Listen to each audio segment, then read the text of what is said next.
Michael, congratulations. We're pleased to present this to you. Thank you, Sid. There's one thing in life I never wanted to do, and that was have to speak after Wally. Luckily, I had Sid in there to kind of break it up, so I'm a little more confident now. But seriously, thank you, Sid. I'd like to know who all these gentlemen were, especially that last one. It's a privilege to be involved with the Young Leaders United group. A lot of great young people doing a lot of great things, going to do a lot of great things in the community. And it's, of course, an honor to receive the Young Leader of the Year award from the United Way. But it's my personal opinion that this honor is not the result of anything that I've done, but rather the result of everything others have thanklessly done. I believe that a person cannot encourage the spirit of philanthropy and volunteerism if it has not first been encouraged in them. Then again, maybe encourage isn't a strong enough word. My parents didn't just encourage volunteerism, they basically ingrained it in the DNA of me and my brothers. My whole life, Justin, Adam, and I have had two amazing role models to watch and learn from. But this wasn't a spectator sport. They made sure my brothers and I were all active participants. As a young child, I specifically remember volunteering at the Open Door, shopping for Sharon Treat gifts, serving Thanksgiving dinners at the Salvation Army, and working at the North Midland Family Center Christmas party. I really remember working at the North Midland Family Center Christmas party because I was last year. So even at 29 and married, my mom still encourages the spirit of volunteerism and philanthropy through active family participation. And it's required. Thank you for encouraging that spirit in others. Over the past few years, I've had the opportunity to spend time getting to know Ann Fillmore and many of the United Way staff. And I think this is actually almost a theme from tonight. But in that time, I've come to realize their encouragement and call for help doesn't take no for an answer. In fact, it's almost as if they make it feel like an honor you're even being asked. If you've ever been approached by the United Way, you probably know what I mean, and I think we've heard some examples of people that know exactly what they mean. Jim Nigro mentioned this specifically earlier.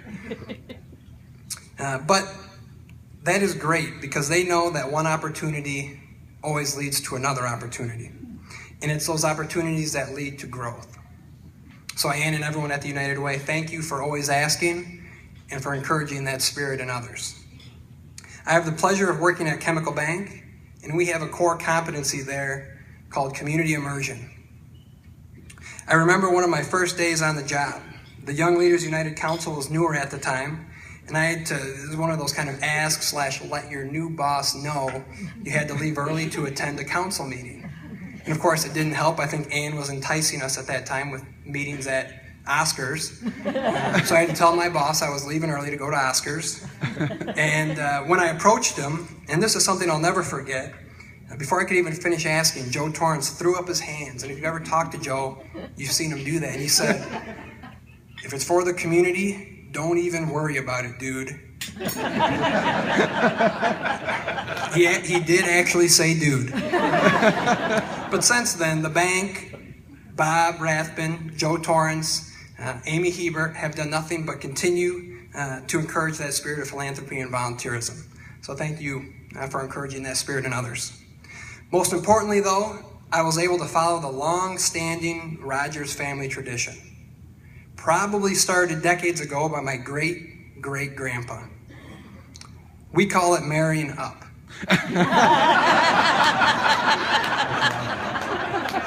Very long-standing tradition. Somehow, by the grace of God, I found the most amazing and beautiful wife in Linden. Like me, Linden also grew up in this community with her parents, Ken and Lori Malt, and they also encourage the spirit of philanthropy and volunteerism in others.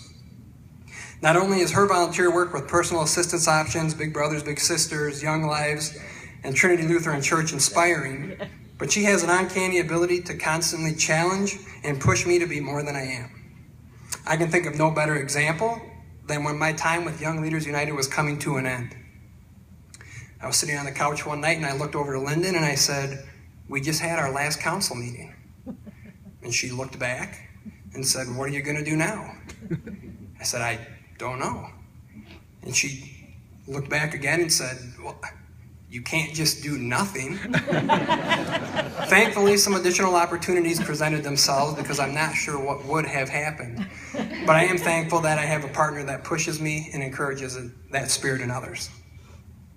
I have absolutely no doubt that I've been blessed to spend so much time around people who encourage the spirit of philanthropy and volunteerism in others.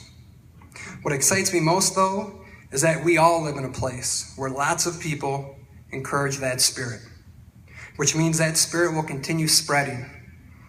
And ultimately, that will result in a better community for tomorrow. Thank you.